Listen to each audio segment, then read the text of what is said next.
Hello guys, আজ আমি চলে এসেছি কাঁচা আমের টক মিষ্টি ঝাল চাটনি বানাবো বলে। প্রথমে আমি আমগুলোকে ভালো করে জলে ধুয়ে রেখেছি, মানে জলে ভিজিয়ে রেখেছি। দেখুন কত আঠা বেরিয়ে এসছে। এবার আমি এই আমগুলোকে ভালো করে ধুয়ে নেব।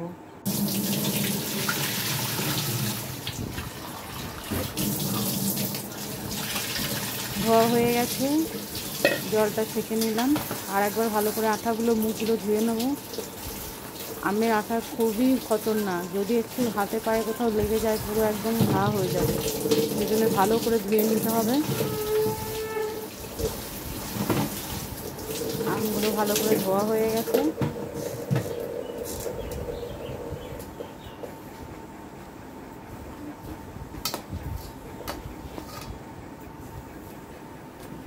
এবার আমি একে একে আমগুলোকে কেটে নেব।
এবার আমগুলোকে ভালো করে খোসা ছাড়িয়ে নেব।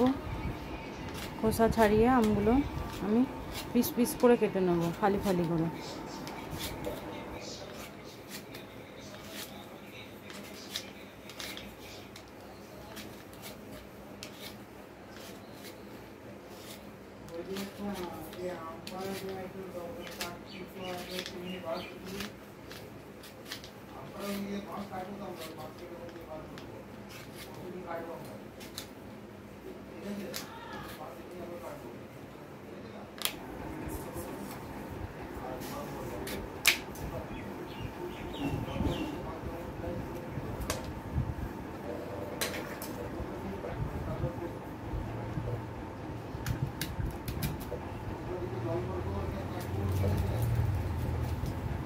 এইভাবে ফালি ফালি করে কাটতে হবে। আমগুলো একটু শক্ত হয়ে গেছে বন্ধুরা, দেখুন আঠি হয়ে গেছে। তবে এই আমের চাটনি বেশি ভাল লাগে। চাটনি বলুন, আচার বলুন, কাঁচা মিঠে মানে খাট্টা মিঠা হয়, না টক না মিষ্টি।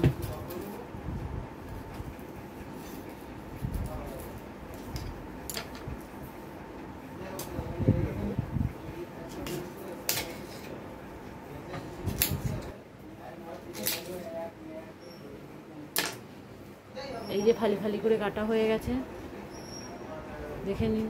এইভাবে কাটতে হবে।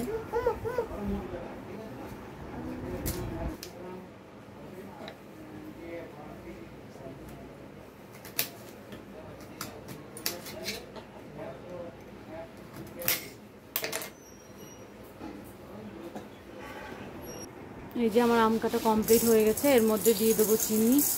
চিনির পরিমাণ একটু বেশি করে দিতে হবে।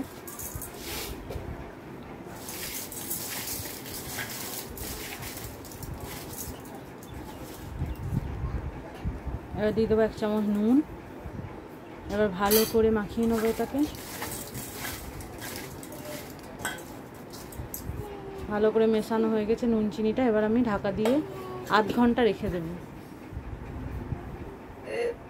দেখুন আমার লাগবে চাটনি বানানোর জন্য ধনে, কালো জিরে, মেথি, শুকনো লঙ্কা আর গোটা সর্ষে, আর নিয়েছি মৌরি। এদিকে আমি কড়াই চাপিয়ে দিচ্ছি। কড়াইটা শুকনোতেই আমি ভেজে নেবো সব শুকনো মশলাগুলো। গোটা মশলাগুলো ভাজতে দিলাম, ধনে, কালো জিরে আর মেথি, মৌরি, শুকনো লঙ্কা আর কালো সর্ষে। এবার এটাকে আমি ভেজে নেব, একটু ভালো করে ভেজে নেব, দেখবেন যেন পুড়ে না যায়।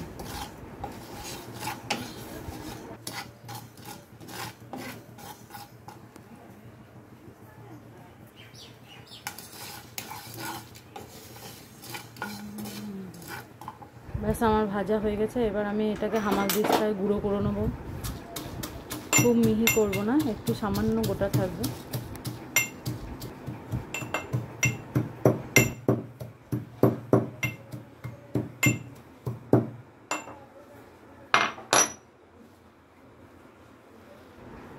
আর একটু হবে, আর একটু করে নেব।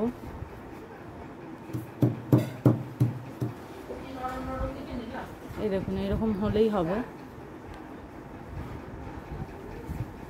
আধ ঘন্টা পরে আমি ঢাকনা খুলে দেখছি, দেখুন, দেখেছেন আমটা কেমন হেজে গেছে আর এখান থেকে চিনিটা গলে রস বেরিয়ে এসছে। এবার আমি কড়াই চাপিয়ে দিচ্ছি, এর মধ্যে আমি আমটা ঢেলে দেব। কড়াইটা গরম হতে দিতে হবে একটু। কড়াই গরম হয়ে গেছে, আমি এর মধ্যে দিয়ে দিলাম আমটা। সিরাম সদ্য দিবি, যেমন চিনি, নুন চিনি মেশানো, একবারে ওই আমটা পুরোটাই ঢেলে দিতে হবে। দেখুন আমটা কত সুন্দর গলে গেছে। বেশিক্ষণ টাইম নেয় না এরকম করে ভিজিয়ে রাখলে, তাড়াতাড়ি হয়ে যায়, আমটা তাড়াতাড়ি গলে যায়। হয়ে গেছে, আমি এবার গুঁড়ো মশলাটা ওর মধ্যে ছিটিয়ে দেবো। ব্যাস কিছুক্ষণ নাড়াচাড়া করব। তারপর আমার চাটনি এবার প্রায় রেডি হয়ে গেছে।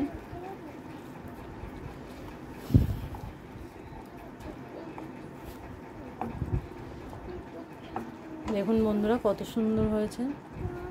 এবার আমি একটা পাত্রে ঢেলে নেব।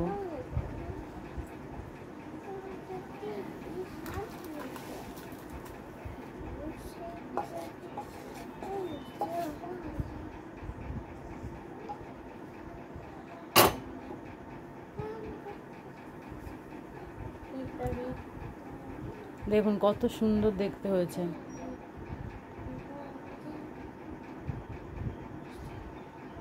খেতেও কিন্তু খুব ভালো হবে। আপনারা চাইলে এটা বাড়িতে বানিয়ে দেখতে পারেন। এরপর এর মধ্যে আমি দিয়ে দেবো পাতিলেবুর রস। পাতিলেবুটা হাফ কেটে নিয়েছি, অর্ধেকটা দেব। পাতিলেবুর রসটা দিলে অনেক দিন মানে রেখে খাওয়া যায়।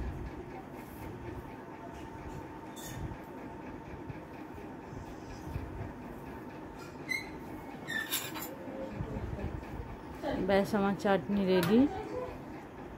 আমার ভিডিওটা ভালো লাগলে অবশ্যই সাবস্ক্রাইব করবেন, শেয়ার করবেন।